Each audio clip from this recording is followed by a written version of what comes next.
Chapter 1084. Dooku was like a dead dog in the soul. Thanks to the Red Dragon Queen's buff, Dooku made it through. He pressed down on Tyron just like that. Normal people wouldn't like such a feeling, but Tyron seemed to enjoy treating Dooku like a human blanket.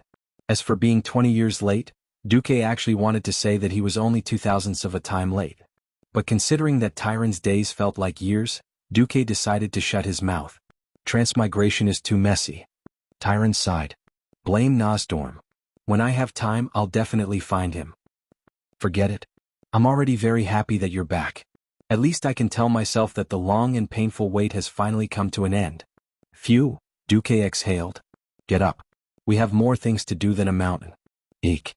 Just as Tyron stood up, her body suddenly stiffened. Her blue eyebrows furrowed. What? Does it hurt? I told you not to be so crazy. Dooku took the opportunity to lecture her. No, my body is fine. You just pressed against my hair? Dooku suddenly wanted to cry. Damn, a female driver can't be hurt while racing. Half an hour later, a radiant Tyron returned to the priestess and elegance of the high priestess. Dooku didn't know if he was a fraud or if Tyron was a fraud. Alright, great uncrowned lord of the Alliance, after you visited your precious queens, I'll be waiting for you. Remember to stay one more night when you come to sign the contract. Dooku bared his teeth. Tyron really dared to say that. Alright, Dooku knew that he couldn't promise her anything. After all, he could only give her one title. If he gave her one, what about the others? If he made a mistake, the Alliance would have a civil war before the Horde could rise. But, contract? Rin and Bronzebeard invited me to join the Alliance many times.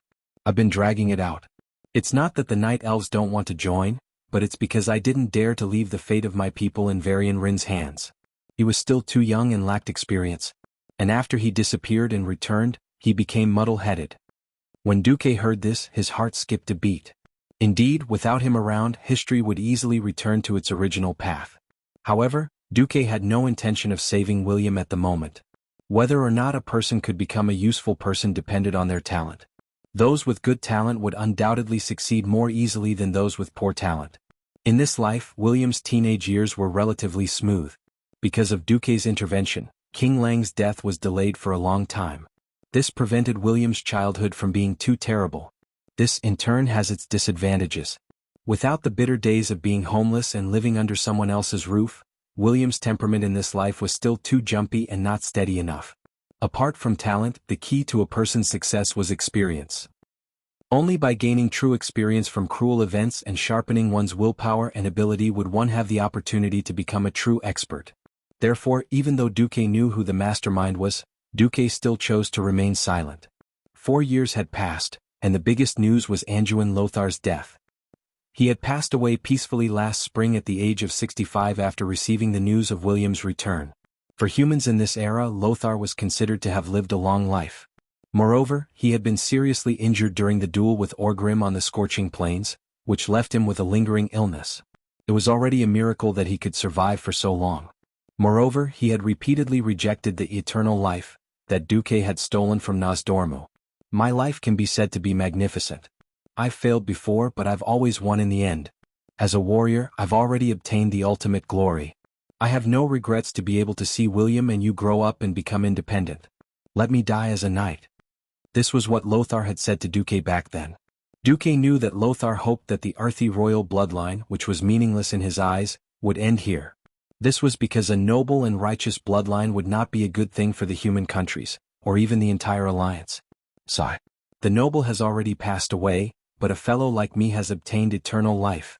Dooku could not help but mock himself.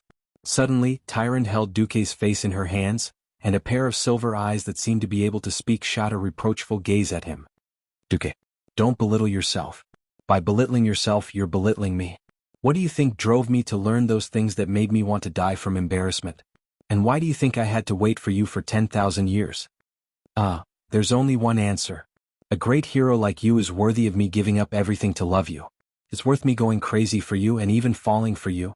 Do you understand? Faced with Tyron's burning gaze, Dooku could not hold it in any longer and kissed her fiercely. Compared to Lothar's death, what surprised Dooku more was that Alucia had become the queen of the new Alterac kingdom last year. Altarac's territory included the current South Sea city-state, Gorehold Castle, Terran Mill, and the old broken ridge of the former Alterac kingdom, with South Shore as its capital. Although this had all happened when Duque was not around, Duque could still understand the context of the matter. His harem seemed to be using this method to maintain their influence within the alliance. Servanas, Jaina, Elucia, and now Tyrant as well as Kalia, who had always been loyal to Duque, meant that Duque had 5 votes in the kingdom. Moreover, Bolvar for Dragon was the regent of Stormwind, so it was not difficult to convince him. This meant that Duque still had the absolute say in the alliance. Originally, the alliance had a great advantage, but the problem was that in these 4 years the Horde had risen rapidly. The biggest difference was that in this life, the Horde had accepted goblins into the Horde in advance. He did not know if it was because of the history of the Battle of the Scorching Plains, or because he had personally witnessed the Battle of Mount Hyjal, but the performance of the alliance had deeply stimulated Thrall. As a result, after the goblins on both sides who wanted to earn money through underhanded means were jointly blocked by Jaina and Elucia, Thrall directly threw out an olive branch to the angry goblins. In addition, Anastrian had brought the Forsaken to Winterspring. In terms of results, the Horde had basically surrounded half of the Night Elves' territory. Duque narrowed his eyes and first drew a circle on the map of the Kalimdor continent, at the place that would become Rustwater Port in the future. We must not let the Horde surround us. What gave Duque the most headache was that in the report that Aurelia had sent to Tyrant, there was a piece of information. A large number of orcs, formerly of the Blackrock clan, had begun to occupy the Blackrock mountain area between the Burning Plains and the Scorching Canyon. They showed signs of colluding with the Black Dragons. Chapter 1085. After returning, Duque had a mountain of things to do. He should have immediately returned to Stormwind, but he owed Tyrant too much. He could only give in under Tyrant's aggrieved gaze and agree to stay for a few more days. After the Battle of Mount Hyjal, Malfurion had once again entered the Emerald Dream, and Fandral Staghelm had just successfully planted the New World Tree, Teldrassil.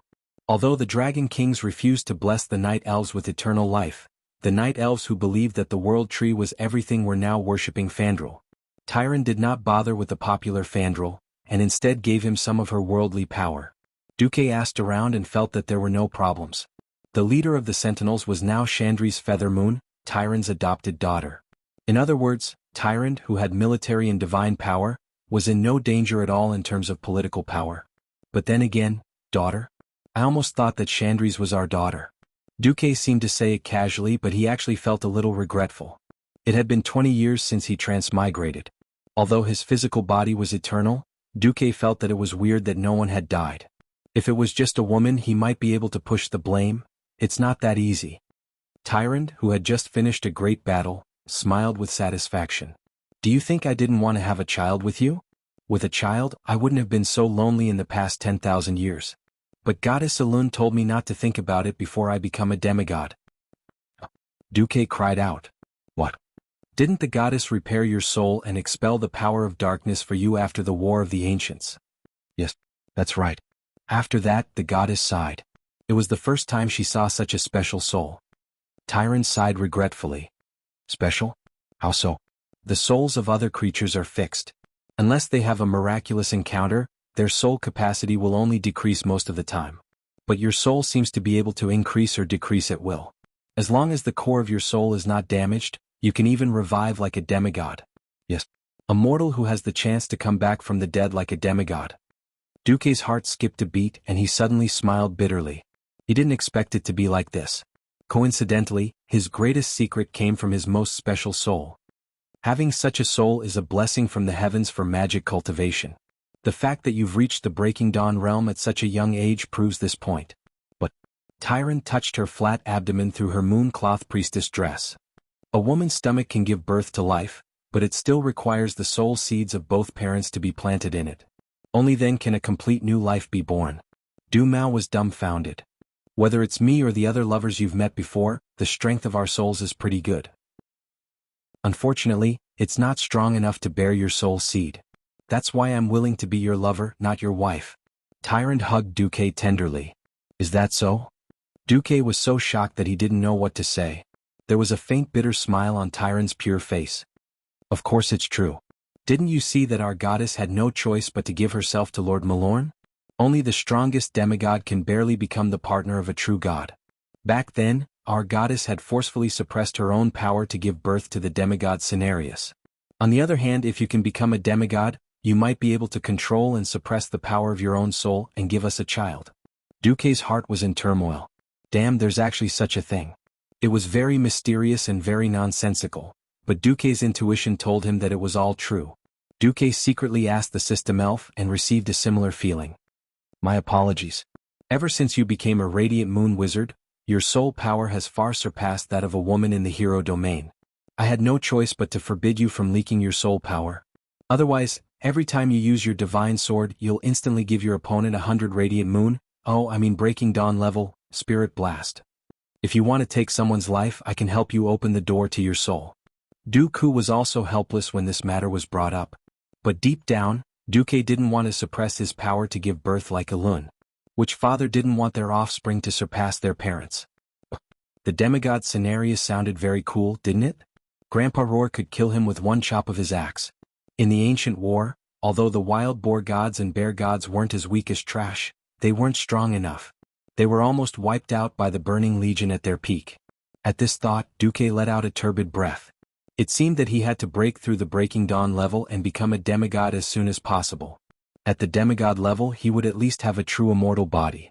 For example, White Stag Malorn. After he died in the ancient war, Elun didn't even cry because Malorn didn't really die. Another example was Medivh, who was said to have died in Karazhan. When the Calamity army arrived, his mother made a move, and immediately believed in Brother Spring and revived on the spot. Pursuing immortality? It seems that I'm still a normal person. While Duque was mocking himself, he suddenly felt waves of spatial fluctuations. Tyron's expression darkened. Your lovers really do send people to keep an eye on me 24/7. I wanted to monopolize you for a few more days. Duque rubbed his forehead and thought, they're already giving you a lot of face. Otherwise they would have attacked you immediately. How could they wait for more than a day? You've already made such a big commotion with Starfall. How can you hide it from them? Dark Portal, Year 20, December 25th. Many Alliance queens and important figures suddenly visited Teldrassil. Seeing Chandri stuttering as she sent a message saying that the Alliance queens had suddenly arrived, Tyrant elegantly let go of Duque's hand, tidied up her clothes and smiled. Let them in. The door opened and Sylvanas, who couldn't hold herself back, was the first to rush in. She pressed Duque down and kissed him passionately. Illusia and the rest surrounded Duque gently, waiting for Sylvanas to finish venting his feelings before going up to him. Only Aurelia walked over and extended her right hand to Tyrant. Should I say welcome? Tyrant smiled like a flower. Time travel is a terrible thing, but this is good. At least in the calendar, I'm Duque's first woman. Aurelia rolled her eyes. Chapter 1086. Just then, Jaina walked over and teased, I wonder which high priest said that he was only poisoned and then saved by a guy called Dukong? Tyrant leaned over and whispered into Jaina's ear, Are you going to admit to a stranger that you don't know well that you were taken captive on the battlefield, and that you lost both your body and mind, only to find out that he was the strongest traitor in the Burning Legion, and that you turned the tides and became a great hero? You didn't lose anything, and you even received the approval and blessings of your goddess? Tyrant's matter had been thoroughly investigated by Vanessa after she returned.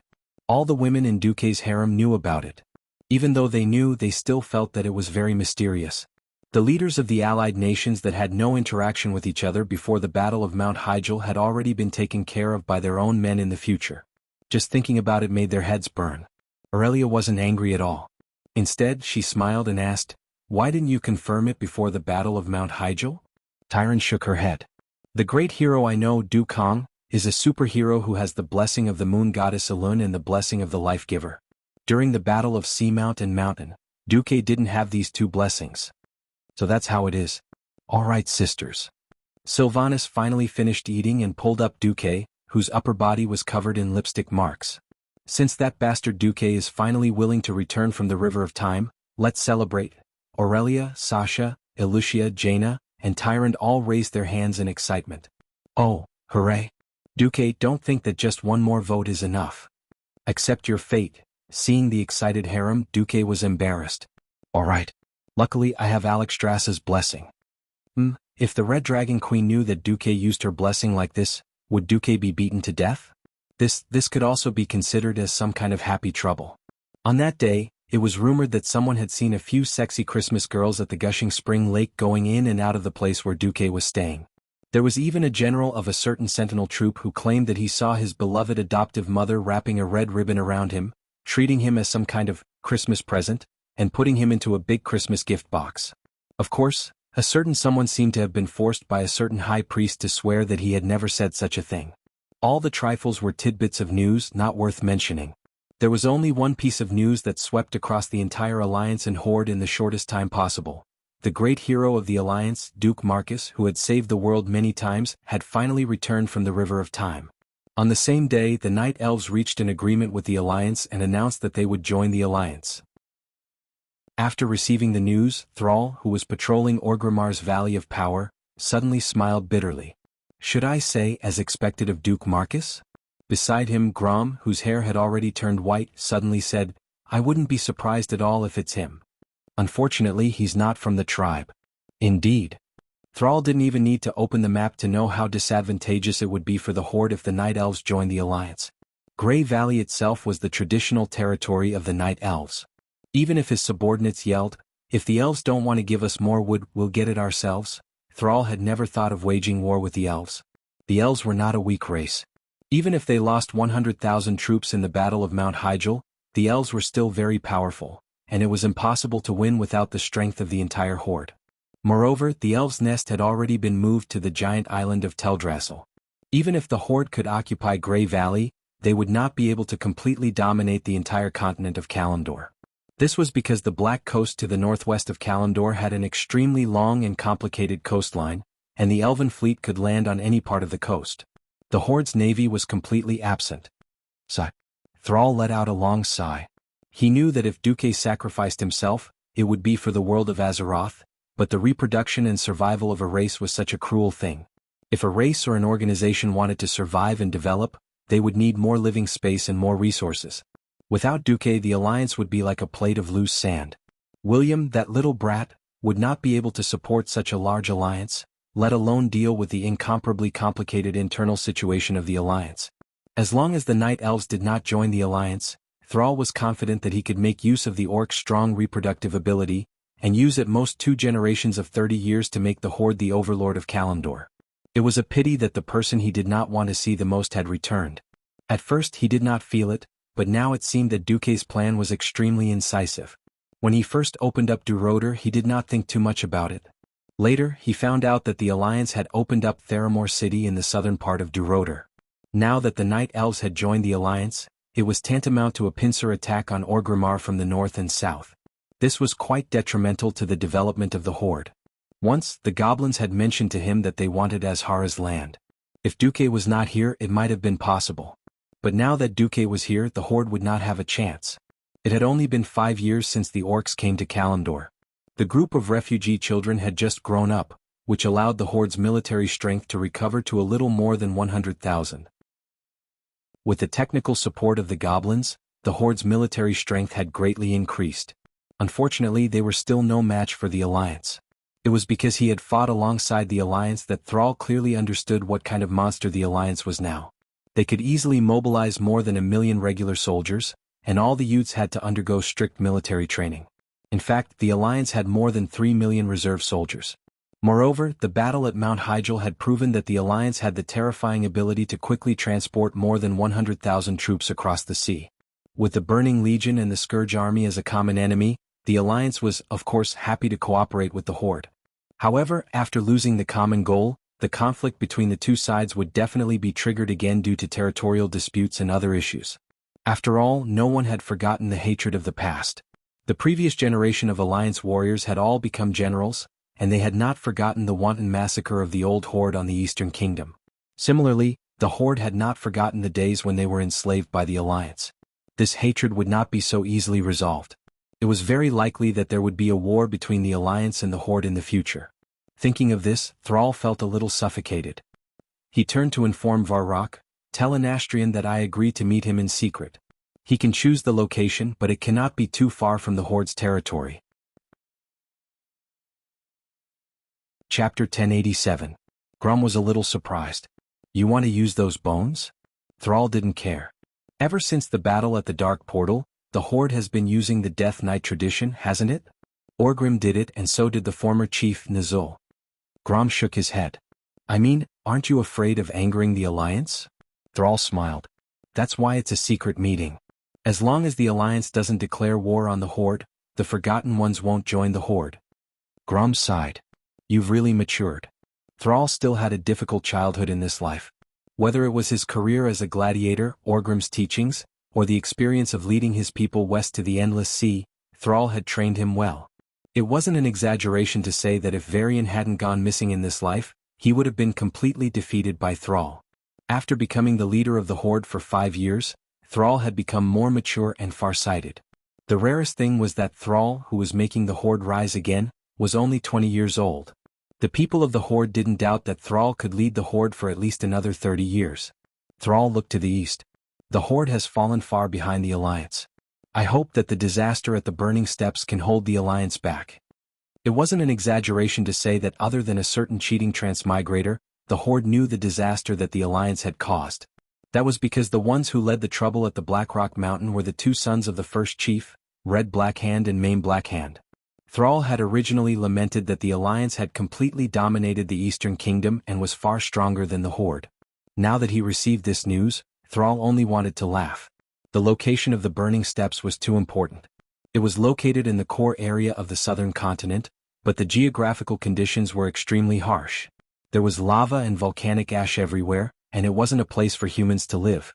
Other than the Blackrock Orcs and Black Iron Dwarves who were naturally resistant to fire, no other race could live well there.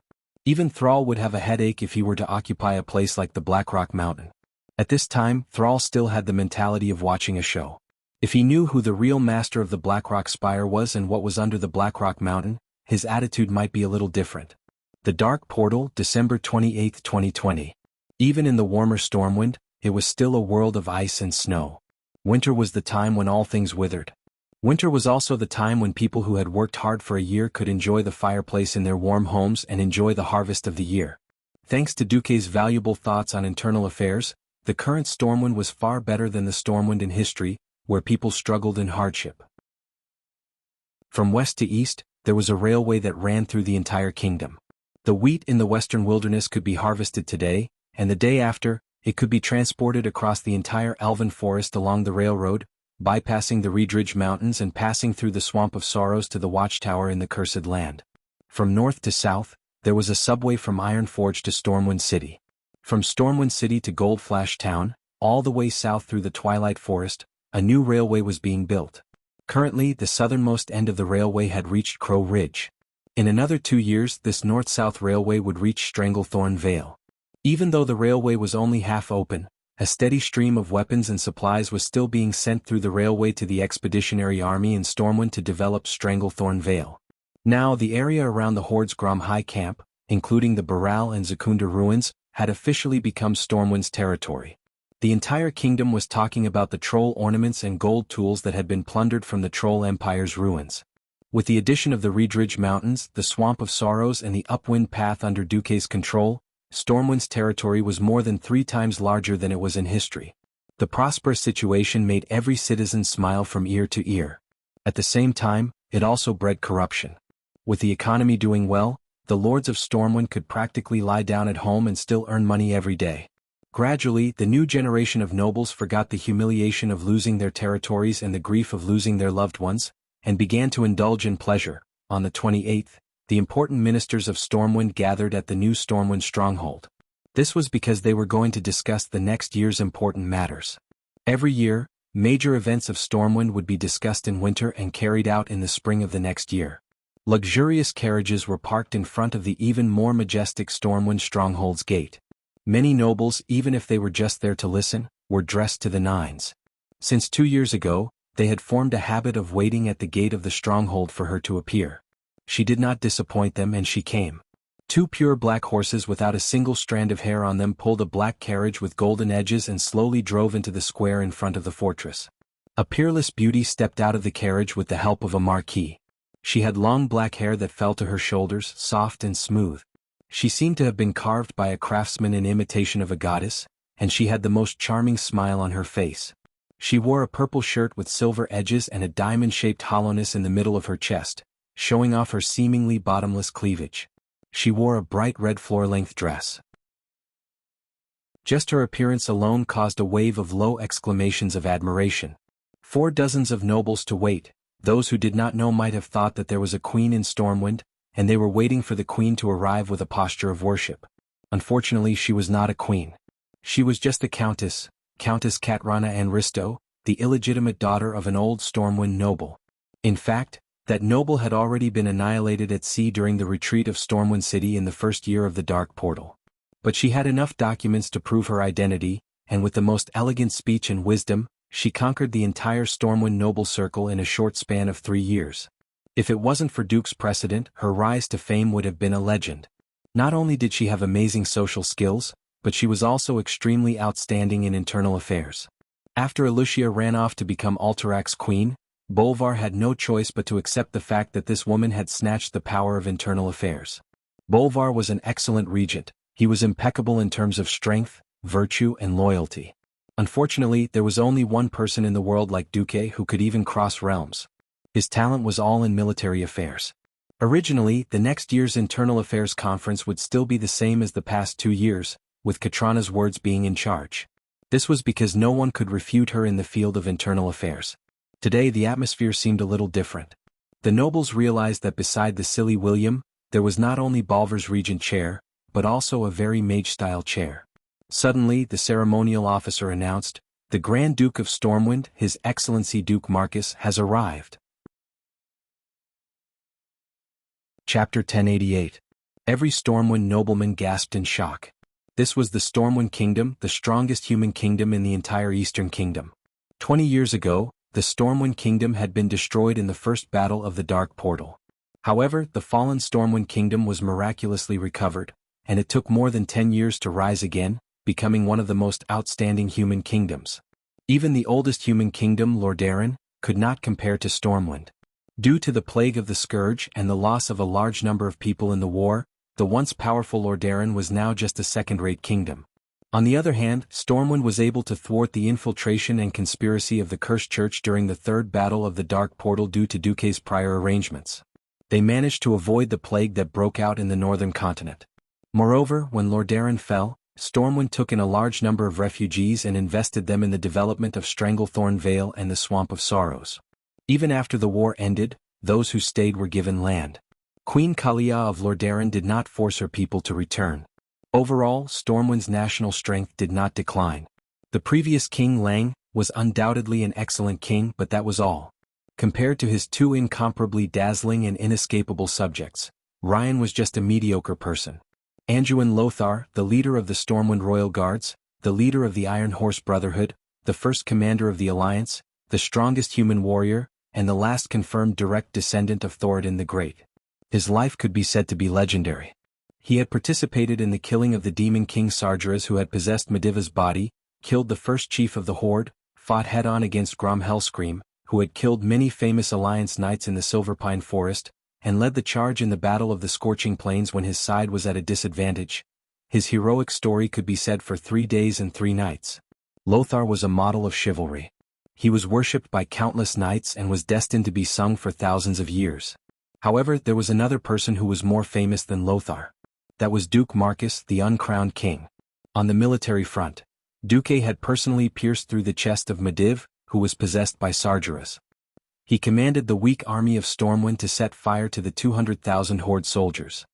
He miraculously saved 50,000 Stormwind elites on the floating ice island, and was appointed as the Alliance's vice-commander before the age of 20. After that, he led the army to fight for thousands of miles, from the Battle of South Shore where the sea was dyed red, to the Eagle Nest Mountain, to the northernmost Kuel Salis on the mainland, to the siege of the Horde in Rotterdam, and finally to the decisive battle on the Scorching Plains that made the name of the Lightning War resound in both heaven and hell. When the Horde's third-generation chief, Nazul, led the army to counterattack, it was his watchtower defense line that defeated the Horde's ferocious counterattack. During the third battle of the Dark Portal, he led the Alliance and defeated the main force of the Calamity Army in one fell swoop. In the end, the Calamity Army that had swept the Rotterdam Kingdom, the Dalagen Kingdom, the Rapids Castle Kingdom, and the Kuel Salis Kingdom was expelled from the Rotterdam Kingdom. What followed was the Battle of Mount Hyjal that almost destroyed the entire world of Azeroth. It was no exaggeration to say that in the field of military affairs, Duke Marcus was the god of war. Just based on this battle record alone, it was enough for Duque to be praised for thousands of years. But it was more than that. In the field of civil affairs, Duque was the greatest inventor and reformer. The new seating technology, the mold-based construction of houses, the development of the marine economy in combination with the Murloc Nagas, the medical security system, the 6-year compulsory education, the economic construction of the Belt and Road Railway, and the continental integrated economic model that linked all railway and sea transportation. Many of his views and new ideas were fiercely opposed by countless people at the beginning. He used his unique vision and charisma to promote all of this in an almost tyrannical way. Time proved that everything he did and every policy he promulgated was correct. That was how the Stormwind, which had been completely destroyed by the war, was pulled into the Stormwind, which was extremely rich in resources today. His territory was already larger than the Stormwind, and even larger than many small countries. Rumors of his flirtatious exploits with several queens were spreading everywhere. No, it was no longer rumors. At least the 3 queens of Kurtiras, Lordaeron, and Alterac publicly announced that the person they loved was Duque. As long as Duque was willing, he would not hesitate to change the surname of the royal family to Marcus. However, Duque chose to be loyal, and like the other lords in the kingdom, he fulfilled his obligations as a vassal to the king of Stormwind. There was such a standard in the noble circle that was recognized all over the world. As long as a vassal paid taxes to the king on time and sent troops according to the strength of the territory during the war, he was a perfect vassal. Obviously, Duque's Marcus family did this impeccably. Therefore, for the nobles, Duque was also the embodiment of loyalty. Originally, it was said that Duque almost died because he was cursed in the Battle of Mount Hygel, and after he recovered, he participated in the secret mission of the Dragon of Time, Nosdormu, and was likely to die in the River of Time. Suddenly there was news that he had returned. After all, Duque was a legend among legends, a living legend. The nobles had mixed feelings. They coveted the benefits brought by Duque, but they also did not want Duque to return, because the return of such a powerful Grand Duke was bound to reshuffle the power of the entire kingdom. Compared to Duque, even Bolvar for Dragon, the regent, had to step aside. As the ceremonial officer finished the roll call, an archmage dressed in a dazzling epic mage equipment appeared at the door of the conference hall. Every single piece of equipment on his body emitted a strong magical wave visible to the naked eye. Even though he had repeatedly suppressed the magical power of the equipment, the flowing light and vibrant colors still overshadowed the jewelry worn by the nobles. Half a step behind Duque were 2 vassals of Duque, Earl Edwin Van Cleve and Earl Reginald Windsor.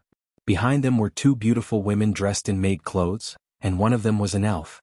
Those who knew the inside story, of course, knew that one was Van Cleve's daughter, Vanessa, and the other was the former follower of Prince Kuel Salus, Solarian. Not to mention the 2 important ministers signing autographs, even the maids were heroic domain masters or radiant moon mages. Only Duque could be so extravagant.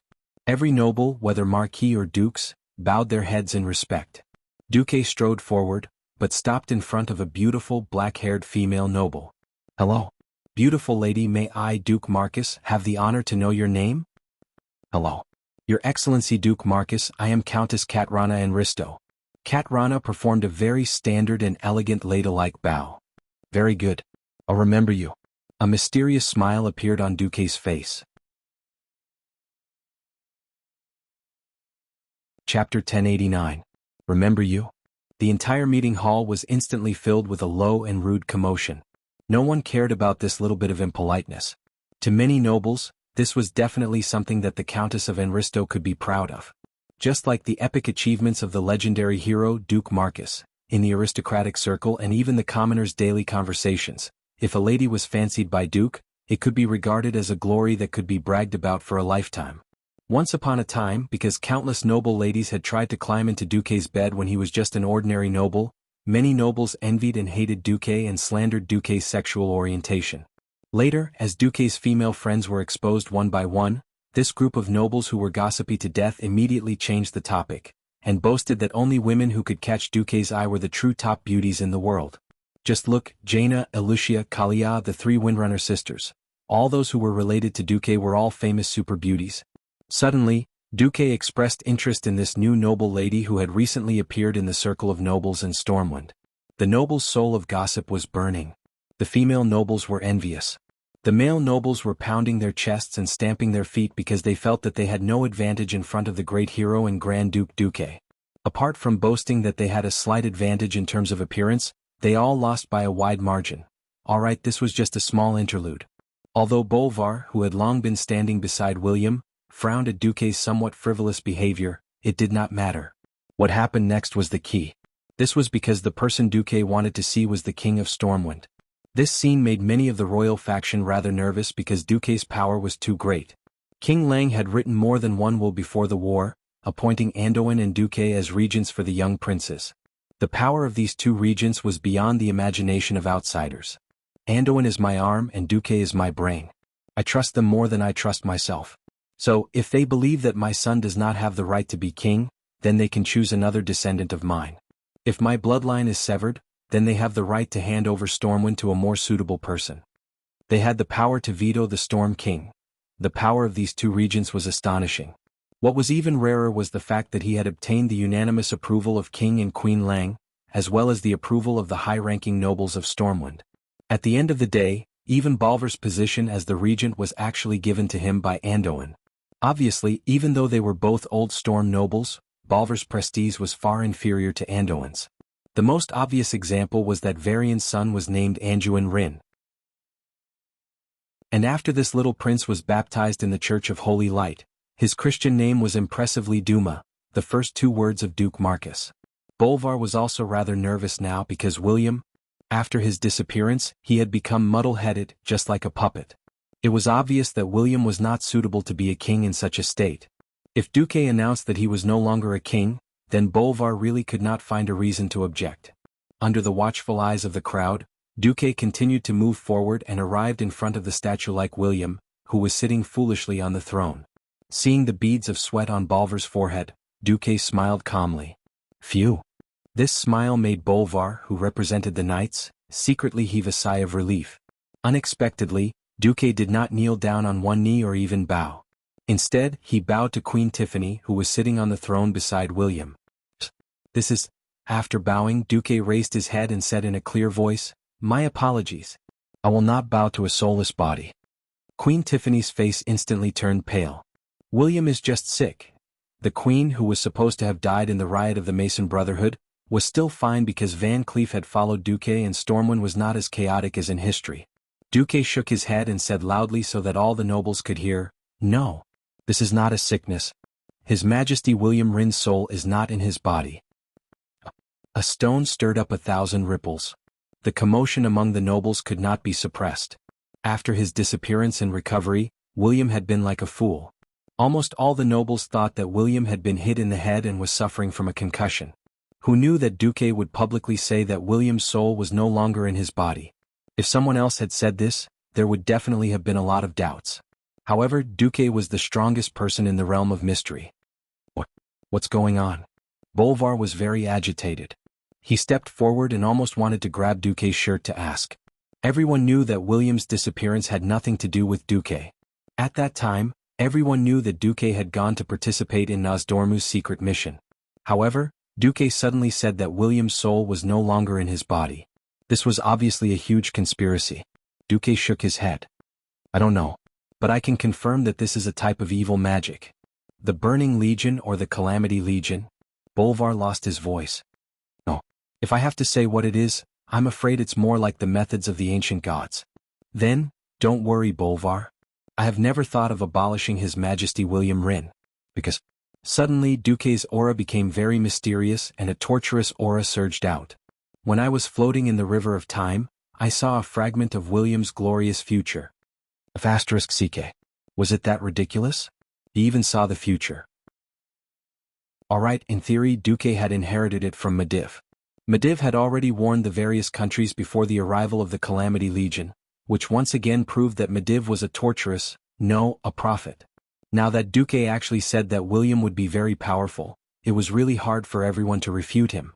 Duque turned his head and faced a large group of nobles.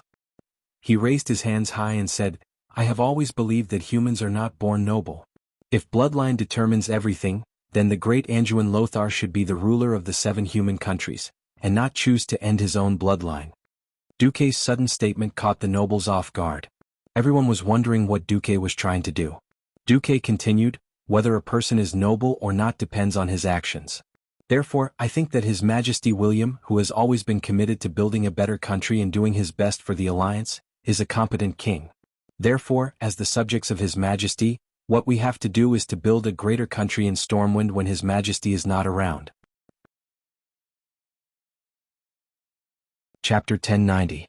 If Duque deposed the king from the start, it would undoubtedly maximize the effect of establishing dominance, but it would also bring about another consequence: the division of power in Stormwind.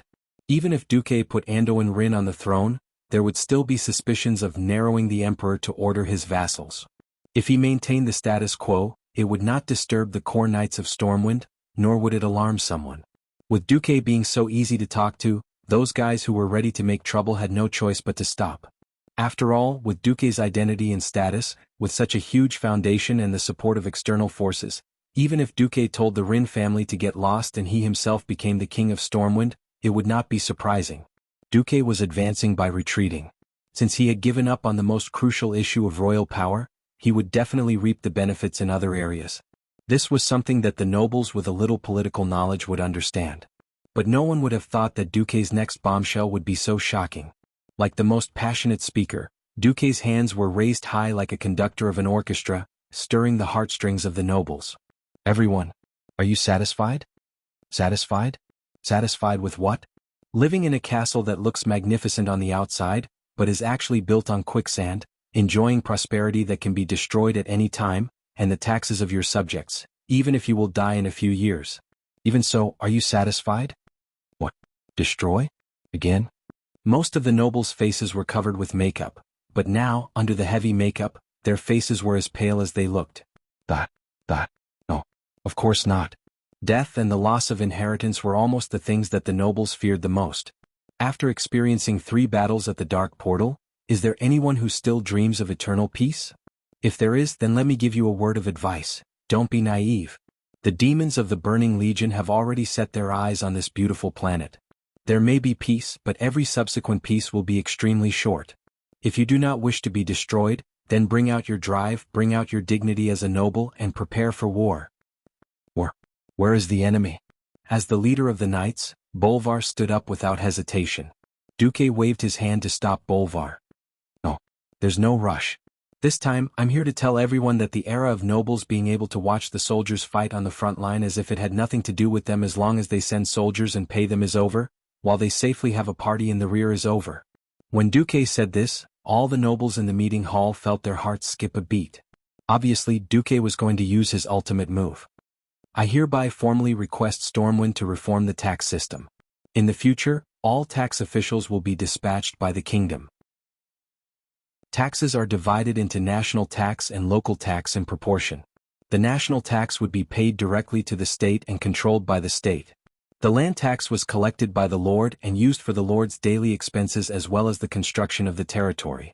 At the same time, all entrance fees and road tolls will be abolished. In terms of military affairs, greatly reduce the number of private soldiers that nobles can legally possess. Grand dukes can only have 1,000 soldiers at most, and so on. The disbanded soldiers and those who pass the physical examination will all be incorporated into the country's regular army. The rest will be reorganized into local garrisons and supported by the country's finance. In terms of armaments, all mines will be uniformly mined by the country. Every year, a guide price will be set based on the market price and economic returns will be given to the lords. At the same time, the lords have the obligation to allocate empty land near the main roads for the country to build various military facilities according to local conditions. In one breath, Duque threw out a combination of punches, directly shocking the nobles to the point of suffering internal injuries. All the nobles felt like they were about to faint. This was digging out the roots of the nobles.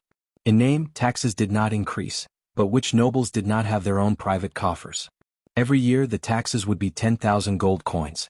At most they would report 3,000 gold coins, and then pay 3,000 as taxes to the king. Now that even the tax officials had been changed to the countries, that private coffer would be the first to be destroyed. In terms of military affairs, abolishing the private soldier system was equivalent to abolishing military power. In the future, any family soldiers would only be at the level of a guard of honor and would not even be qualified to rebel. In terms of armaments, the nobles who occupied the mountains as kings were forced into a dead end. In the past, Those who had mines in their territories were like hens that laid golden eggs, practically earning money while lying down. There were even lords who secretly refined the mines themselves, forged them into weapons and secretly sold them to the tribes. Now no one could play any tricks. With such a reform, nominally the territories still belonged to the lords, but there would be no profits or autonomy. This was simply the biggest subversion of the aristocratic system. A marquis named Liunali exclaimed on the spot, "No! Even you, Grand Duke Marcus, do not have the right to announce the abolition of the aristocratic fiefdoms. This is the aristocratic norm set by Thoradin the Great. This is the cornerstone of the entire aristocratic world." Duque did not answer directly but instead smiled strangely. "Sir Marquis, have you ever seen a big explosion that almost destroyed the world?" No, I have seen it.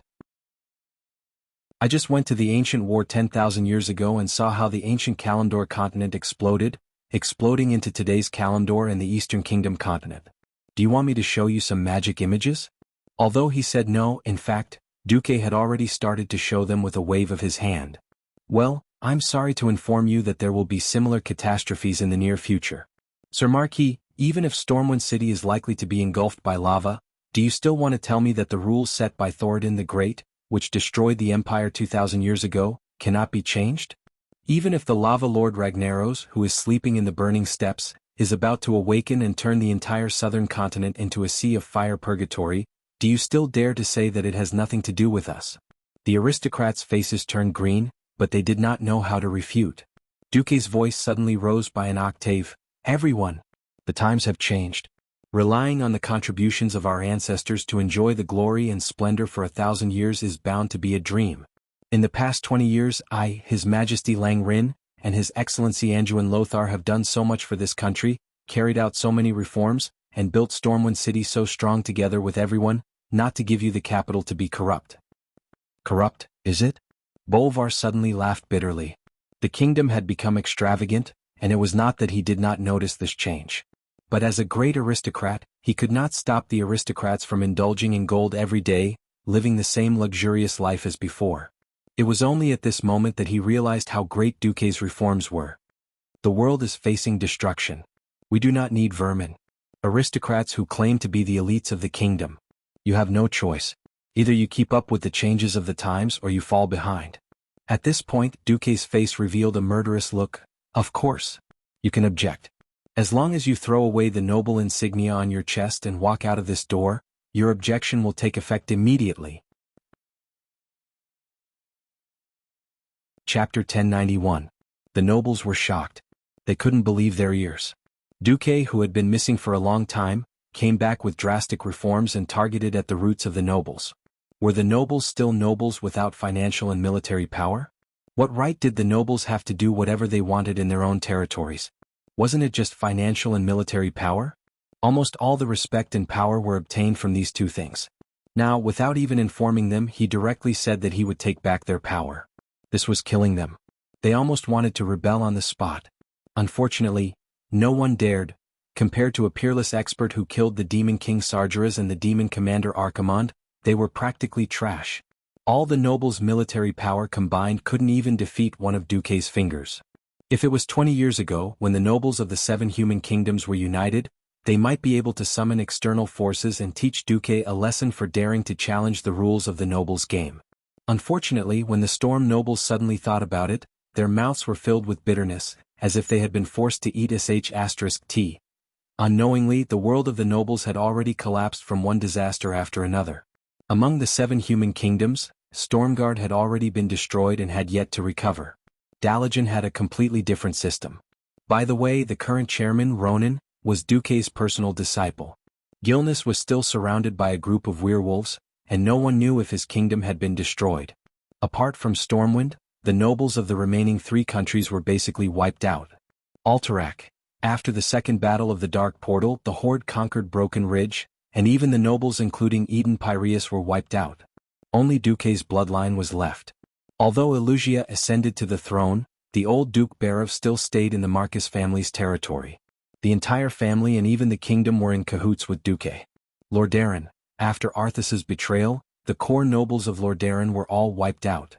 Only staunch local lords like Mograine were left, but they were all the most loyal knights. Kurtiris. During the third battle of the Dark Portal, the entire mainland fell, and all the nobles were wiped out. Only Queen Jaina was left. Alright, the problem was that the three queens mentioned above were all considered to be Duque's lovers by the nobles. Outside help? It was already good enough that Duque didn't drag the rest of the human kingdoms over to hold down the fort. How could he ask for reinforcements?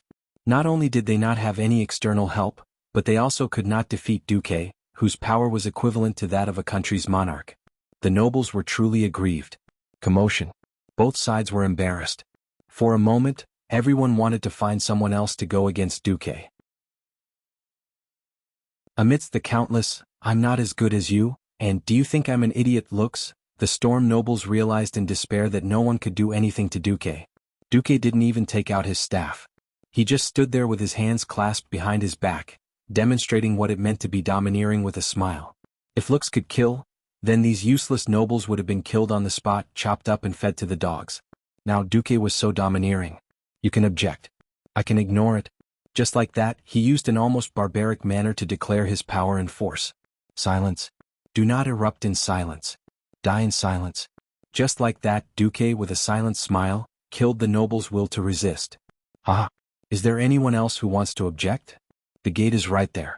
Don't worry, as the regent of Stormwind, I have no intention of confiscating the property of those who object. After handing over the territory to the country, I will allow you to sell off the property in your territory. At the same time, I will allow you to continue to do business and live within the borders of Stormwind.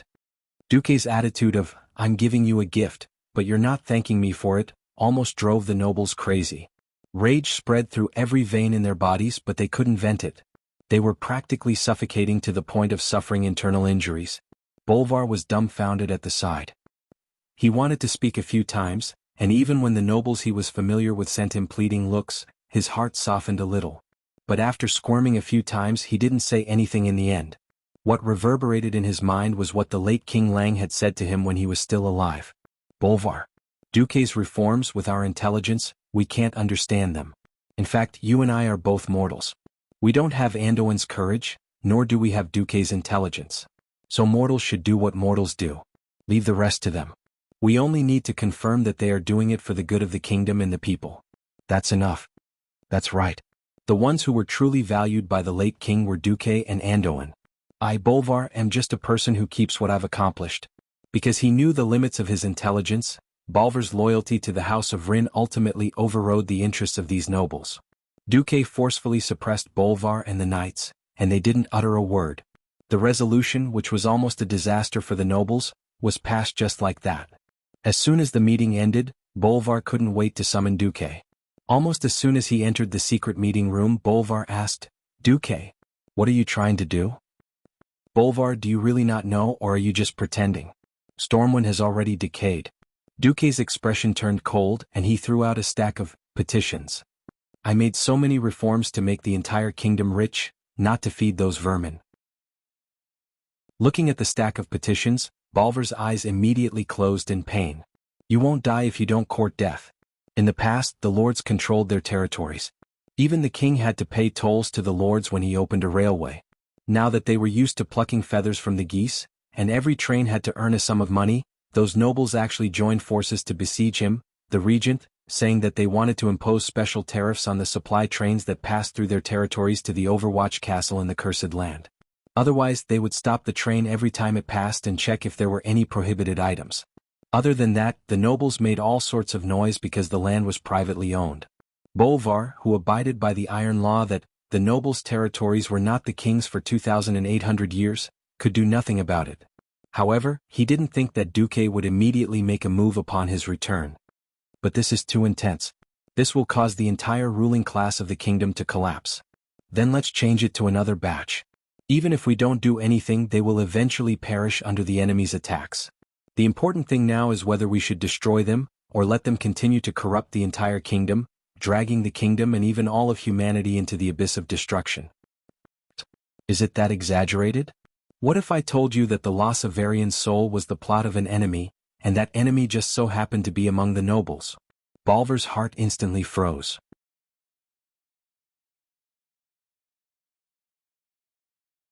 Chapter 1092. Bolvar was an extremely principled and strong-willed man. It was true that he was pained by the depravity of the nobles, but he was a knight loyal to the king first and a noble second. He clenched his teeth and said, "As long as you have evidence, I will support you even if you have to wipe out all the nobles in Stormwind City." Duque, on the other hand, became relaxed. "There's no rush. Compared to wiping out the vermin in the country, don't you think that William is more important?" Bolvar's eyes immediately lit up. He pounced on Duque like a hungry tiger pouncing on its prey, grabbing Duque's arms tightly. "You know where His Majesty's soul is?" William's disappearance was the biggest stain on Bolvar's record as regent. It was the deepest humiliation. From the time William disappeared to the time he was found, he had become an idiot. Bolvar's heart was constantly tormented by guilt. The late king had handed William over to Lothar before handing him over to him. He had always been strict with himself and scrupulously abided by his duties as regent. Who would have thought that something like this would happen? If not for the fact that he had to support the country, Bolvar would have committed suicide long ago. Now that Duque had suddenly mentioned William's whereabouts, how could Bolvar not be agitated? Coincidentally, when I returned from the River of Time, I saw some fragments of William's future. Coincidentally, I returned from the new main city of the elves, Teldrassil, which was not far from that place. I did my best to confirm William's safety. He had lost his memory, but his body was in good condition. "Wait, you confirmed that it wasn't His Majesty's soul?" Bolvar was shocked. "Then could it be that the His Majesty beside us is a fake?" "No, he's real too." William was unfortunate enough to be split into two by the evil magic of a certain existence. The cowardly and lazy person in the hall was him. The William on the Kalimdor continent was also him. Bolvar opened his mouth wide, stunned by this strange news. "Why didn't you say so earlier?" After entering the room, Duque had already set up a magic barrier to prevent eavesdropping, but he still made a shushing gesture. "If I say that, won't the one lurking among the nobles realize that I've seen through everything? Who the hell is that guy?" Bolvar gnashed his teeth. To think that a mysterious and powerful enemy had infiltrated right under his nose. This was definitely a dereliction of duty on his part. Duque patted Bolvar on the shoulder. "Brother, your acting is too bad. I can't tell you, but you can rest assured and leave that guy to me. I believe you. I'll leave the domestic affairs to you. I'll personally lead the troops to fetch the other emperor back." At this moment, Bolvar was like a fanatic who was obsessed with Duque. His eyes were filled with stars. Duque also felt that he had gone overboard, but with Nosdormu's endorsement, no one could expose him. To be honest, even he himself felt that this statement was a little ridiculous, but Bolvar believed it 100%. "Wait, William is not in danger. If you bring him back now, you'll only ruin his training." "You said, training?" "Yes, training. A hellish training. This is what William lacks. William is not bad, but the so-called not bad is only the standard of a mediocre king. He's not a wise king, and he's not good enough to carry the banner of the Alliance. Anduin and I have always had high hopes for William because he has the talent." "Talent?" Duque raised his head and looked at the ceiling. It was as if his gaze had pierced through the void and reached the river of history. There, the two ancestors, Lang and Anduin, were smiling at him. "I've always believed that talent determines the height a person can reach. To reach this height, hard training is essential. William has the talent to become the leader of the Alliance, but his youth was too smooth." "Too smooth?" Bolvar's gaze was a little lost. "Think about it. The current chief of the tribe, Sal, has a noble background, but he spent his entire childhood and adolescence as a slave gladiator in the arena. He has to face life and death battles almost every day.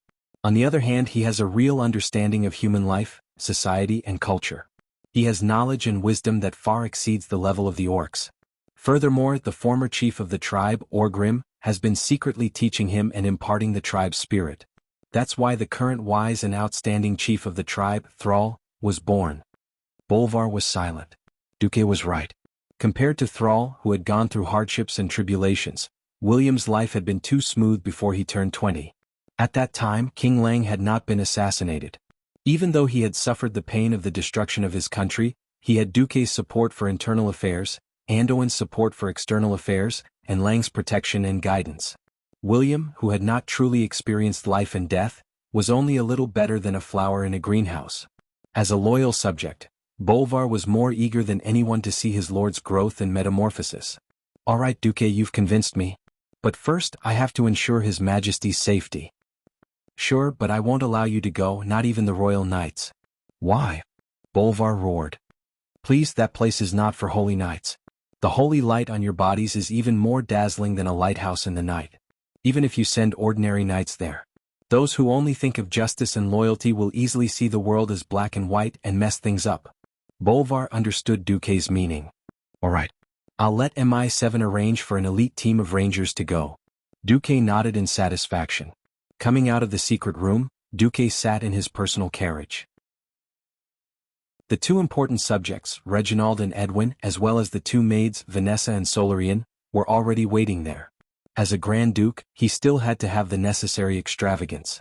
The carriage was very large, and each side was enough for one person to lie down comfortably. There were also many protective spells and anti-eavesdropping spells. Sitting opposite him, Edwin Van Cleef was the first to bow his head and admit his mistake. I'm sorry, my lord. I didn't even know that a powerful enemy had infiltrated the kingdom.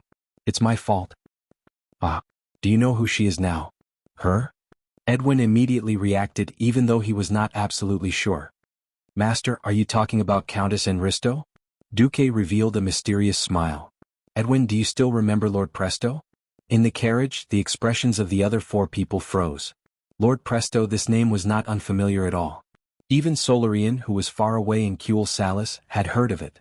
The fallen ancient guardian, Nisario, had once pretended to be a human lord and infiltrated the alliance. He almost married Princess Kalia and was crowned king of Alterac. Chapter 1093. Edwin slapped his forehead in utter regret. This was a slap to his face. After all, he was in charge of the Marcus family's intelligence work. It's not your fault. Enristo and Presto are very different in pronunciation and spelling. Duque wasn't spouting nonsense. After all, the common language in the world of Azeroth wasn't English. It was still an alphabetic system, but the letters, spelling, and pronunciation weren't the same. Windsor sighed. I'm still thinking about how to dispatch troops if something happens to Stormwind City, but that's a dragon. Mortal force is meaningless. Reggie, don't move your main force. The Blackrock Beastmen will run out of the burning steppes and cause trouble soon. I'll leave those guys to you. No problem. Windsor patted his chest, his eyes blazing with fighting spirit. He was 38 years old this year, the best age for a man. His martial skills hadn't declined, but he'd experienced 3 battles at the Dark Portal in one go. He was definitely an outstanding commander. Duque smiled. Reggie, fight this battle as the general of Stormwind City. You'll get what you want. Windsor's eyes lit up frighteningly. Of course he knew what Duque was talking about, the Marshal's scepter. A marshal who wasn't even 40 years old. Just the thought of it was enough to make him go crazy with excitement. Isn't it just taking care of the Blackrock Beastmen? Don't worry. If this was 20 years ago, Duque really wouldn't be able to rest easy. But after experiencing so much, Windsor was definitely trustworthy. Edwin brought the topic back again. Who's coming this time? A female? Female? Could it be Onyxia? That's right. Too bad there's no prize. What do we do? While she's still in human form, let's... Vanessa made a throat-slitting gesture. Duque laughed. Stop joking. Only when you cut her with your dagger will you realize that her seemingly delicate neck is actually 3 feet thick. Tiske, are all giant dragons monsters? Vanessa was indignant. Science could not explain why a giant dragon that weighed in tons would turn into a delicate woman that weighed less than 100 pounds after using the ultimate transformation spell. What else could Duque say about such a fantastical world? Solarian interrupted. Then what do we do? Should he just wait like this? It doesn't seem to fit. Master's personality. Solarian hadn't completely changed. After all, she hadn't spent much time with Duque. Duque didn't mind. He rested his chin on his left hand and rested his elbow on his knee. His right index finger tapped on the blue-dyed velvet cushion about 10 times rhythmically and smiled. Solarian, you're right. Although waiting is in line with my status, the status of a mortal is meaningless to a dragon. At this point, a naughty smile appeared on Duque's face. But since such a giant dragon doesn't play violence with us, and instead comes to the human world to play politics and conspiracy, wouldn't it be rude of us as the host not to play with her? Vanessa pursed her lips. Dear Master, are you sure that Elun has cleansed you of all evil powers? Damn it, Master is working, don't talk as a maid. Edwin couldn't stand watching his daughter anymore. After lecturing her, he immediately turned to Duque. Master, you spoil Vanessa too much. She's almost forgotten her duty as a maid. Duque shrugged. Yes, master. Are you planning to destroy the entire noble class? Windsor suddenly asked. After all, every knight apprentice is taught how to serve their lord when they are young. Only by making great contributions will they be allowed to enter the noble class and rise above the rest. If master does this, with our power we should be able to succeed. But there will be chaos, and who will rule the country in the future? Or do you want to change Stormwind to a Dalajan parliamentary system? Or a monarchical parliamentary system like in Quell, the Loss? Sigh. Duque sighed. So that's the case? This was the inevitable limitation of the people of this era. Due to the lack of productivity and poor transportation, the human kingdoms of Azeroth where Duque had transmigrated were similar to the feudal system of medieval Europe. It was simple. It would take more than a month to send an order to the furthest border. The scope of the king's authority was usually limited to his field of vision. He couldn't control anything beyond a 3-day journey, so he had to give his vassals great autonomy. Every lord was in fact a local emperor. But Duque used 20 years to promote the mechanical revolution with the steam engine as the core, and almost covered the entire territory of Stormwind. It would take less than a week to travel from Stormwind to the furthest territory. Access to roads, access to money, access to government orders. Maintaining the more primitive feudal system under such circumstances was actually hindering the development of the entire society. For example, this time the princess of the Black Dragon Onyxia had just provoked a little, and the brainless nobles who were blinded by profits couldn't wait to jump out. On the surface they wanted to increase taxes, but in reality they wanted more power. Otherwise they would threaten to abolish the railway transportation. This situation was even worse than when Onyxia provoked the Mason Brotherhood to demand back pay from the Stormwind nobles for the construction of Stormwind City. That time, the Stormwind nobles didn't pay for the construction of the city. It was a typical peasant worker demanding back pay. Of course, there was also the reason why Onyxia lied to the backbone of the Mason Brotherhood. She asked them to falsify accounts and raise the construction costs to demand money from the Stormwind nobles. The problem was that at that time the nobles were also very poor. Naturally, the nobles thought that this was extortion. Under the Princess of the Black Dragon's provocation, the Mason Brotherhood rioted. The mole she arranged even threw stones at Varian's queen Tiffany to death. Varian, who knew that he was in the wrong, was still extremely lenient and exiled the Mason Brotherhood instead of starting a massacre. As a result, the Defias Brotherhood came into being. In this life, because of Duque's influence. The resources in Stormwind were extremely abundant, and the people were extremely happy. It was very difficult to incite conflict between the people and the nobles, so the nobles fought with Bolvar for power. Who would have thought that Duque would return at such a crucial time? Duque didn't want to cause too much chaos, but since Onyxia had started it, he could only carry on with the reform. Chapter 1094.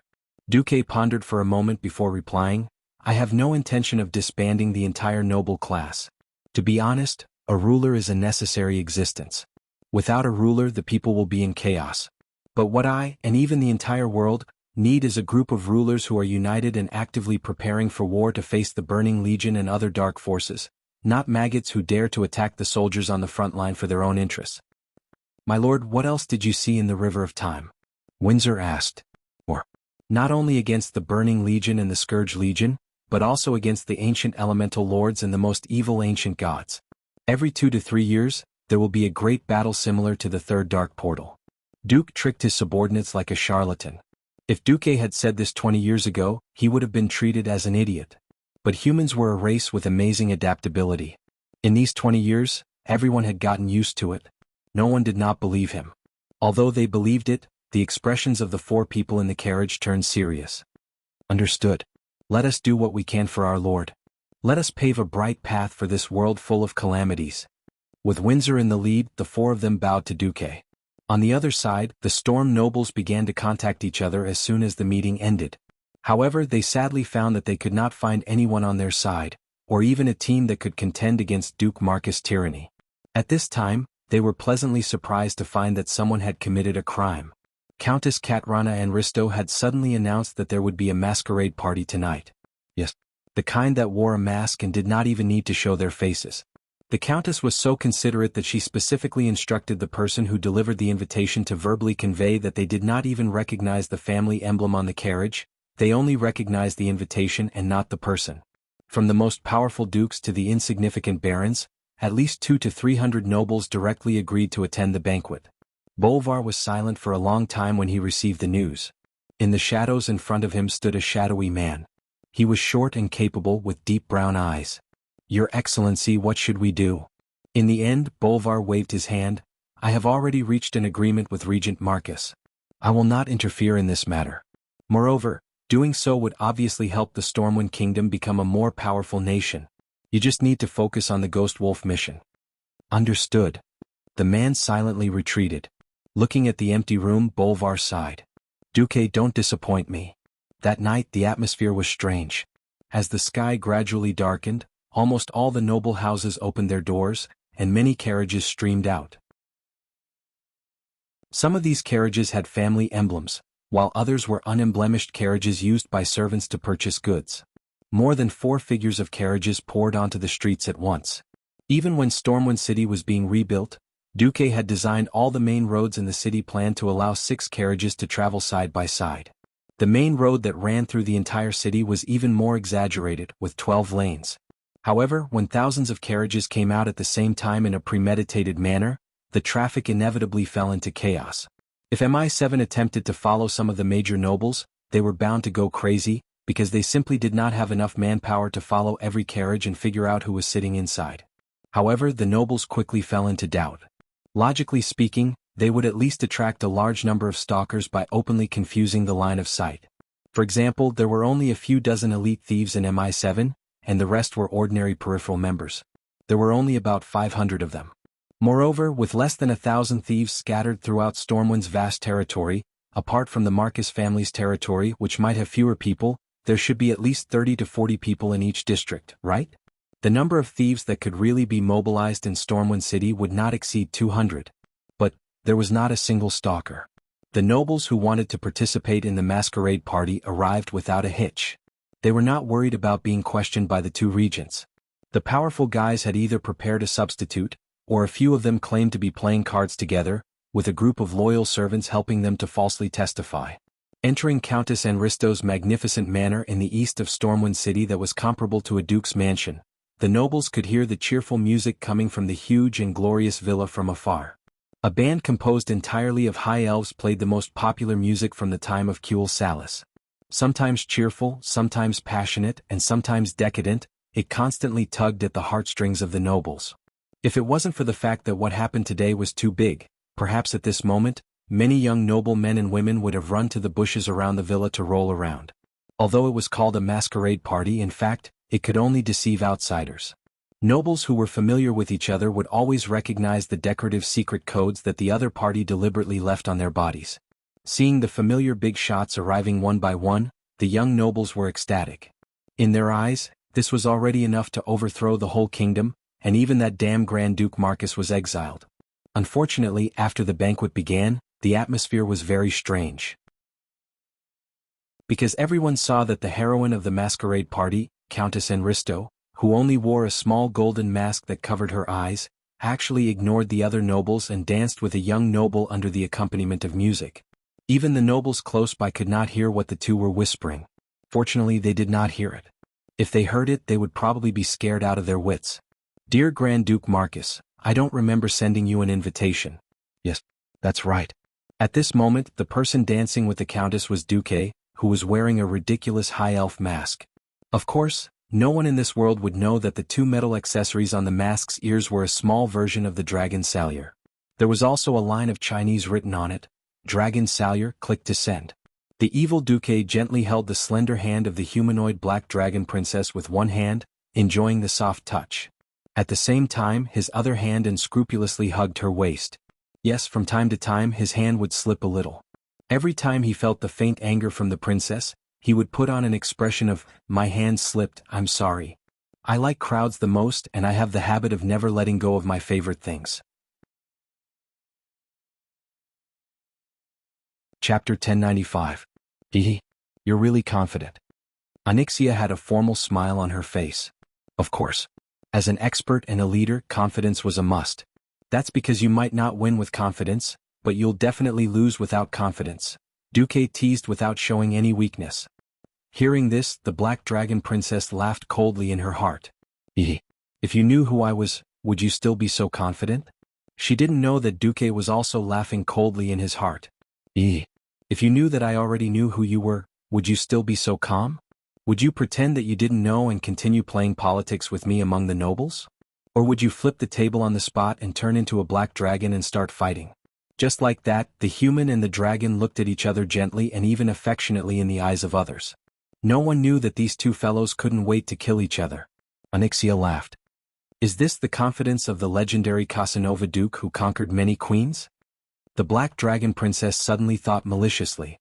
If one day Duque found out that the beauty he was very interested in was actually a black dragon, and then she would attack him violently and bite off both of his legs, how cruel and hilarious the scene would be. Maybe not. Duke's face was full of smiles as he continued to display the demeanor of a Casanova. While he was replying, he was thinking about how to numb Onyxia so that her plan wouldn't be carried out so quickly. He had to give Onyxia hope and not let her fall out so quickly.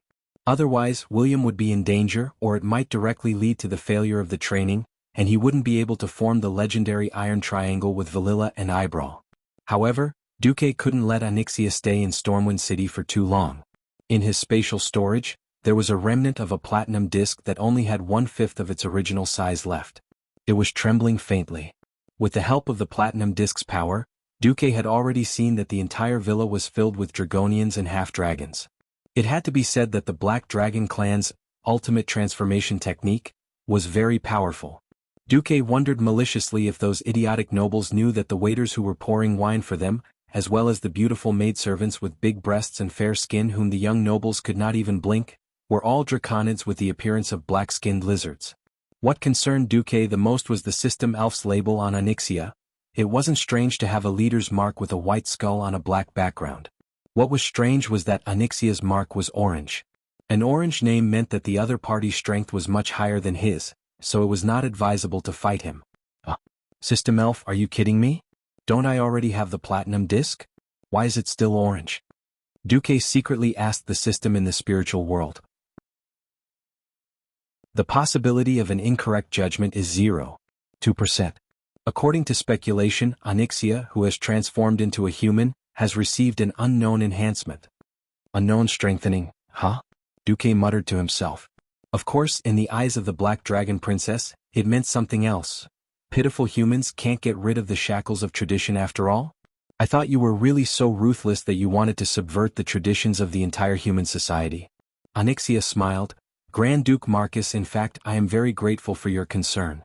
But you are not my type, I prefer a more traditional man. Duque was embarrassed. Am I being labeled as a good guy? Hey, I haven't done anything yet. No, my affection for you is just a pretense, you don't have to label me, okay? At this moment, Duque, who considered himself not handsome, but elegant and invincible in the field of love, felt 100,000 tons of damage in his heart. But the act had to continue. Tradition is essentially a good thing, but tradition must also adapt to the changes of the times. Don't you think that a great man like me, who has adapted to the development of the new era, is a better choice for you? Duque smiled, hinting with a double meaning. On the surface he was picking up girls, but in fact he was hinting that holding on to the traditions of feudal territories would not end well. Onyxia was a rare dragon with a high level of political wisdom. She immediately determined that Duque was actually trying to recruit her. The Black Dragon Princess sneered inwardly. Hee. It turns out that the great hero Duque, who even dared to kill my dead father, is actually afraid of a civil war in Stormwind? Humans' shackles to their homeland and oaths to the dead are boring enough. But it is precisely like this that he is more like a human. Duke Marcus, just wait for me to thoroughly destroy your cherished Stormwind. Onyxia was not feigning civility, but a decisive refusal. Her voice suddenly became slightly louder, loud enough for a few nobles nearby to hear. I believe that it is precisely because of the inheritance of civilization and norms that humans can be distinguished from the barbaric beastmen, filthy trolls, and other races, and become recognized as a highly intelligent race. Humans who have abandoned their inheritance are no different from beasts, so give up. Rather than lowering my noble head and kneeling in the mud under your despotism, I will choose to use my own method to say no to injustice and tyranny. Onyxia's words were so righteous and awe-inspiring.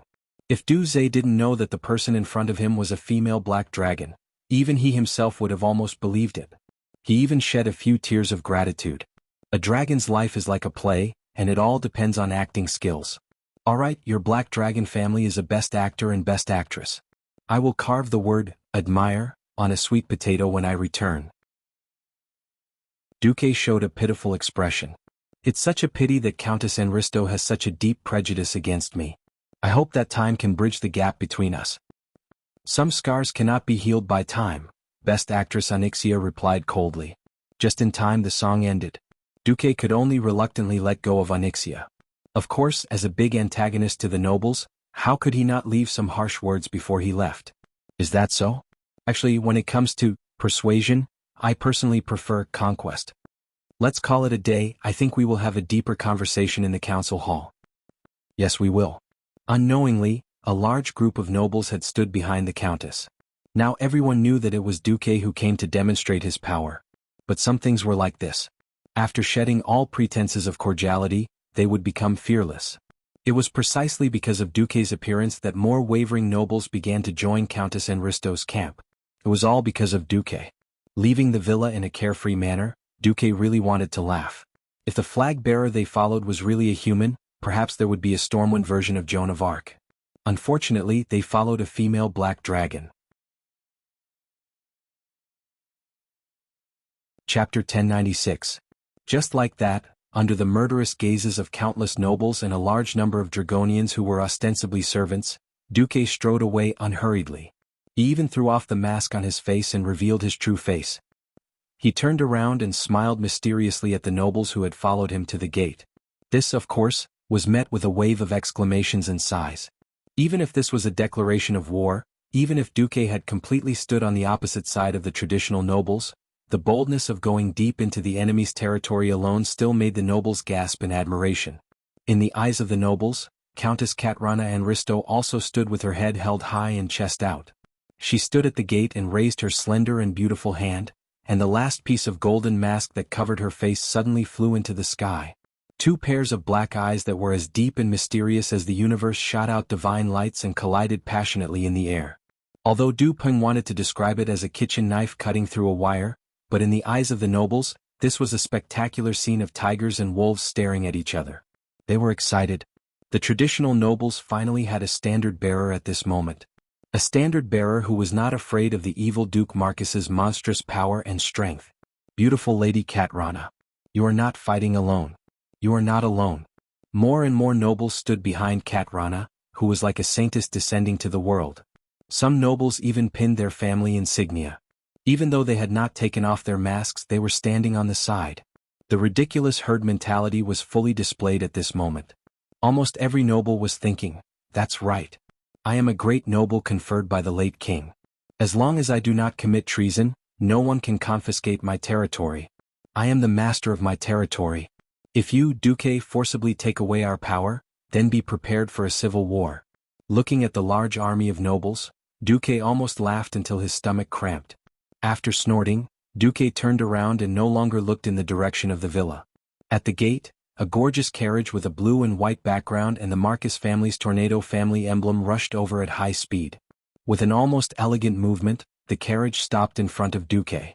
The driver was one of the famous 5 silver sages, Gavinrad Misfortune. This holy knight, who had once been exiled to the outside world and was now a Grand Marshal of both Stormwind and the Alliance, had just been confirmed to be alive. He, Daneth Trollbane and Kale, that had successfully built a bridgehead fortress not far from the Hellfire Peninsula where the Dark Portal was located, Fort Glory. However, the space near the Door of Darkness was too unstable. It was only with Kale, that's full strength, that he managed to return a week ago. As soon as he returned, he used this method to express his support for Duque. It's really unfair for a marshal like you to be my driver.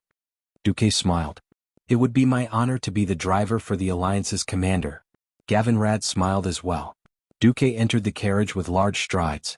Naturally, there were his 2 maids who were very good at fighting, as well as Edwin. Defan, who was supposed to be the leader of the Defias Brotherhood, could not help but ask, is it really good to leave them alone? No problem, let the bullets fly for a while. What Duque said was a famous saying from that world. In the ears of the other 3, there was naturally an unusual taste. Dwarves were good with guns, so they naturally had bullets. In the eyes of mortals, as long as the gun was fine and the target was aimed, it would hit. In the eyes of experts, even the fastest bullet was nothing more than a flying tool. Shields deflecting bullets, godly evasion, muscles clamping bullets, these were really nothing. This was the difference between realms. A difference that was enough to make others feel deep respect. Unknowingly, Solarian had been Duque's mate for 5 years. Even though Duque was thrown into the War of the Ancients most of the time and kept busy, this did not stop Solarian from finding opportunities to understand her master. Solarian had originally thought that since Duque had chosen to save Kale, that's the prince she had followed before, she had to fulfill her promise. Everything was out of a promise and obligation. As she learned more about Duque's past, she began to understand why so many people around Duque followed Duque without any complaints or regrets. Even though Duque was not around, they still firmly carried out the policies that Duque had left behind. They firmly believed and looked forward to Duque's return. Perhaps only such a man can truly save this world that is plagued with disasters. Solarian muttered silently in her heart. Duque did not care about Solarian's sensitive thoughts. In his opinion, a human maid who had regained the appearance of an 18-year-old and a beautiful elven maid with a shelf life of tens of thousands of years was enough as eye candy. Duque had deliberately allowed the incident to ferment, and he had this excuse.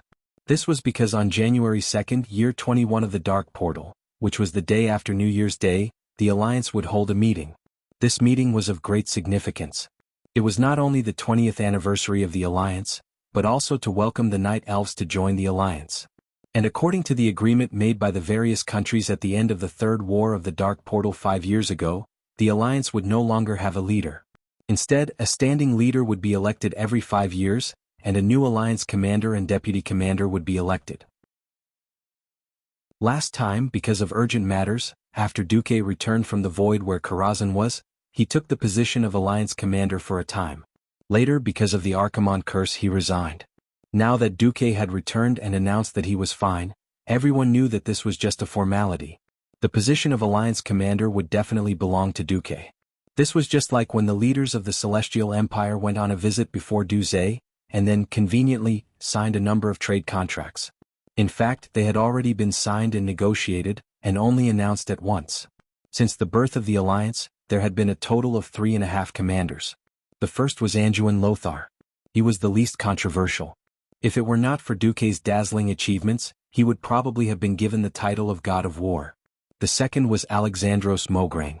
Although he was rigorous in his use of troops, it had been proven many times that his ability was limited to one army. With 200,000 troops, he could give you the effect of 400,000 troops. Give him 400,000 troops and it was still 400,000. The third was Duque. His dazzling achievements were enough for him to be recognized as the God of War. The only thing that restricted him previously was that he could not get the support of the Rotterdam Kingdom. The remaining half was William, who could be considered an apprentice under Lothar. All the kings knew who the best candidate was. What was more rare was that Duque had started his career early, had the best achievements and had the best achievements. All the kings respected him. If there were no accidents, Duque could be the commander for at least another 30 years. As long as Duque did not announce that the Alliance would become an empire, everyone would respect him. Under such an atmosphere, the leaders of the various countries who arrived at Rotterdam on the 1st of January seemed extremely harmonious. Chapter 1097. During the first years of the Dark Portal, rapid travel through teleportation portals was something unimaginable to most people. With the development of magical technology, directional teleportation portals had been greatly improved in the past 20 years. During the first Alliance conference, the kings of the various countries had taken ships and carriages to rush to the conference. Now, teleportation portals were all in place. Those who could become the rulers of a country all had to deal with a myriad of issues. As long as it was safe, no one would have the time to waste on the road. In Teldrassil, Tyron's trusted aide Melland was still feeling uneasy. I wonder if the kings of the various countries will give us the cold shoulder now that we've joined the Alliance? In fact, the Nature faction had the same worries. Fandral Staghelm even publicly expressed that Tyron's actions were akin to being cold-shouldered. However, the Night Elves were more inclined towards the Alliance. After all, on one side was a pleasant-looking fellow, while on the other side was either Bonehead or the green-skinned beast-man who had killed their demigod Cenarius. However, no matter how they thought about it, it was better to actually pay them a visit. I won't. Tyron smiled gently. Yes, Your Excellency High Priest, has anything happened recently? I feel like you're in a good mood and you're glowing. Is that so? You must be imagining things. Tyron turned her head away, blushing. Time's up. Stepping through the teleportation portal that was opened by the Dalaran wizard who was sent ahead of time, the night elves only felt a sense of dizziness. They had not experienced the feeling of space deviation ever since they exiled their compatriots, the blood elves who now called themselves Sindorii. It was a very short feeling, lasting only a few seconds. By the time they came back to their senses, they were already in a wide passageway that wasn't too long. The portal was less than 10 meters away. Sentinels, puff out your chests. Melon's idea was to display the might of the night elves. Unexpectedly, as soon as they stepped out, a female figure in a blue and white wizard robe quickly walked up to them. Sister Tyrant, we meet again. Her tone was calm, but her actions were passionate. Under the gaze of Melon and the sentinels, the crowned Queen Jaina rushed up and hugged Tyrant.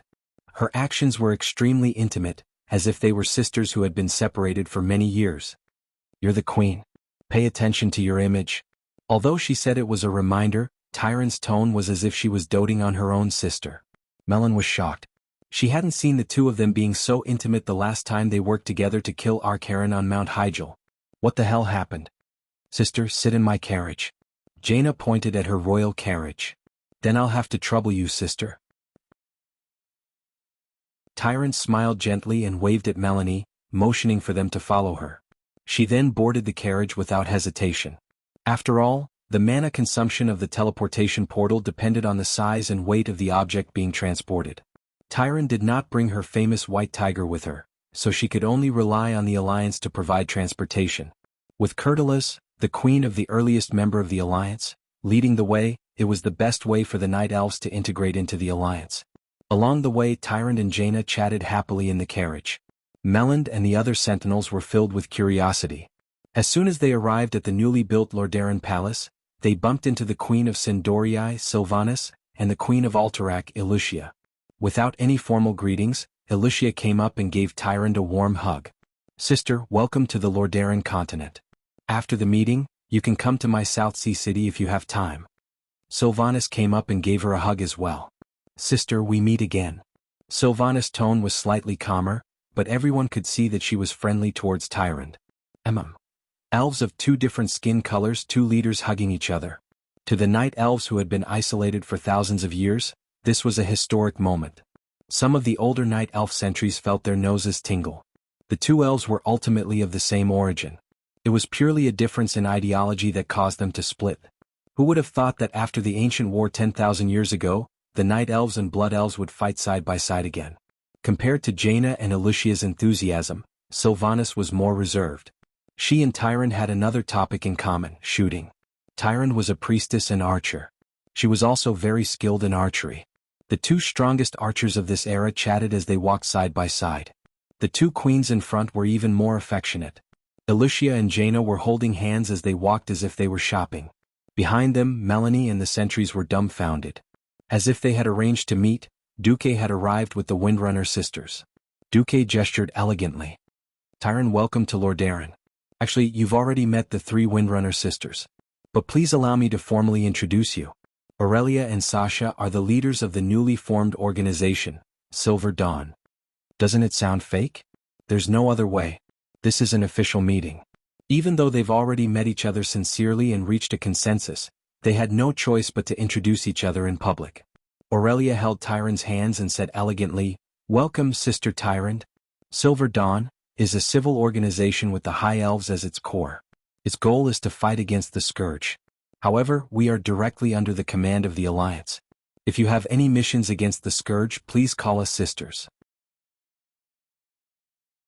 We'll definitely have many opportunities to interact." Tyrant looked at Duque. Just as she was about to say something, a rough and strong voice suddenly sounded. "Duque, don't mix with the women. Come and drink with me. This time we'll drink you until you're unconscious and get the good stuff out of your stomach." The two short winter melons seemed to have rolled over, directly carrying the dumbfounded Duke up and ran. Tyrant gaped. "That's the Dwarven King of Ironforge, Magni Bronzebeard, and his third brother, Bulang," Aurelia replied. "Don't mind those stinky men. We're having a party tonight. Remember to come." Sasha, who was the most active, whispered into Tyron's ears.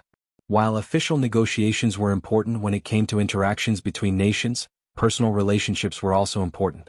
If one attended the meeting but did not even have a private conversation, then the visit would undoubtedly be a failure. The first and second day were all given to the kings to chat in private. It was obvious that Tyron was not excluded from the alliance's circle. Chapter 1098. On the first of the day, Tyron was busy greeting the leaders of the various countries. Thanks to the battle at Mount Hygel and her relationship with Durin, they were all on good terms. Of course, the final victor would still be the private gathering at night. At 10 at night, Tyron arrived at the guesthouse of Sindorii under the protection of sentries. Along the way, not only were there sentries every few steps, but there were also teams of elite guards patrolling the area. There was also a large three-dimensional protective magic formation set up by the arcanists of Sindorii. The security was so tight that it left one speechless. Looking at the solemn and nervous expressions of the guards, Melon subconsciously thought that they were about to hold an important meeting that concerned the survival of the world. Seeing how relaxed High Priestess Tyron looked, holding a thin bag in her left hand and humming a song as she went to the meeting, Melon finally couldn't hold it in anymore. "Sister, is it really okay to be so casual?" As a member of the Elun Sisterhood, this was how they addressed the older and higher priestesses. Tyron smiled. "Sister, it's fine. I'm really just going to make friends. The tight security is just a trick to fool outsiders." "Really?" Tyron's casual tone didn't match the solemn atmosphere at all. Under the guidance of the leader of the Blood Elf Paladins, Liadeline, Tyron and the others finally arrived at the basement of the guesthouse. In such a secluded place? Could it be a trap? Melon couldn't help but gulp. Just what kind of battle of words was waiting for him in front of him? At the entrance, the stern-faced female guards opened the door. The heavy door creaked open. Suddenly, an unimaginable wave of voices came rushing at them. "Catch her. Don't let her get away." The voice giggled. "Boo-hoo. You sisters are bullying me." The female voice sounded aggrieved. "Jaina, don't use magic." Someone complained. Then Sasha, "Put away your rubber arrows first." Someone protested. Melon recognized every voice.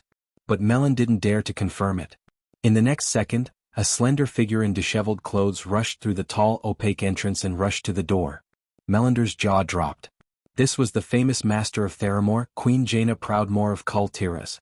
The problem was that Jaina was wearing a silver bra, a translucent light blue nightgown and a pair of silver briefs. "Sister Tyrant, come quickly."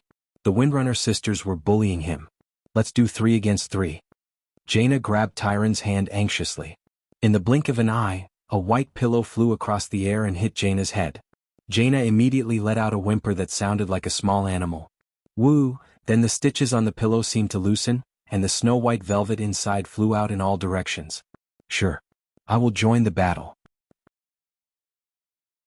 Tyron smiled as she took off her clothes, revealing a body that Melanie could not help but think was perfect no matter how many times she looked at it. She then put on a white nightgown. Tyron, who had always looked holy and noble, turned to look at her confidant with a reproachful expression. "What are you looking at? Have you never seen a slumber party or a pillow fight before?" Melander was stunned. "Sister, this is a custom passed down from the humans." Tyron chuckled as she threw a pillow back at Melander. This time, it was Sasha who hugged her head and whimpered. It was hard to describe Melander's current embarrassment. But this was probably a good thing. "Sister, have fun," Melander said almost subconsciously. "Yes, I will. Come and get me when the sun rises." With that, Tyron threw another pillow that could twist and turn at Servanas, who was dodging at high speed. The heavy door slowly closed. Melander stood there in a daze as if he had just seen a new world. After a long while, he asked Riadaline, "Do all the queens of the Alliance like to play like this?" Riadaline put her hands on her hips and sighed. "Of course not. This is a small circle that you don't know about. Poor Queen Kalia couldn't get in even after waiting for 20 years. Melander was confused. Regardless, Melander still felt happy for Tyron. As someone close to her, she knew how Tyron had lived for the past 10,000 years. Politically, she had to exile her fellow High Elves and face Fandrel's provocations. Privately, she had rejected the Stormrage brothers because of that incident. Although Tyron's face was always filled with warmth and kindness, she had never been happy on the inside. It had been a long time since she had seen her happy. What happened to Tyron? Why did she suddenly change after a trip to the gushing spring lake? What she didn't know was that Duque, the key person in this matter, was about to vomit. F***ck, I should never have taught the method of distilling liquor to those damn dwarves. The drunken Duque looked at the corpses of the 4 dwarves in the hall of the Steel Stove Castle State Guesthouse. Magni, Kudrin, Jerbin, and Boulang. Duque was furious. His boss was drunk, so someone had to clean up the mess. The guards of the Steel Stove Castle came in and dragged their boss away as if they were used to it. On Duque's side, a maid came to his rescue. Master. According to you, you're asking for it. Vanessa spat out her poisonous tongue. Ugh, send me back to the Storm State Guesthouse. Aurelia and the others are having a pajama party. Vanessa purposely provoked Duque. Duque imagined it. It was a scene that could reach the level of killing a virgin. But not now. That bastard Magni saw that he couldn't win with just one type of wine, so he mixed it with another. In the end, even if Duque won, it was a Pyrrhic victory. Those vodka-like things had been specially added with some kind of bubble drink. Once he drank it, the smell of alcohol would rush to his head. Even though Duque had used all his magic circuits and had the system elf help his body detoxify, his combat ability was still reduced by more than half. Asking Duque to go there now was like sending himself to his death. Duque shook his head like a rattled drum. Be good and send me back to the guest house. Okay. Vanessa agreed. But in a place where Duque didn't notice, Vanessa smiled as if she had succeeded. Groggy, Duque first went to the toilet to vomit.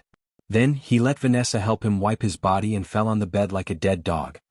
System elf, other than those on the safety list, if anyone else comes near, you have to wake me up even if you use electric shock. Understood. Don't worry, host.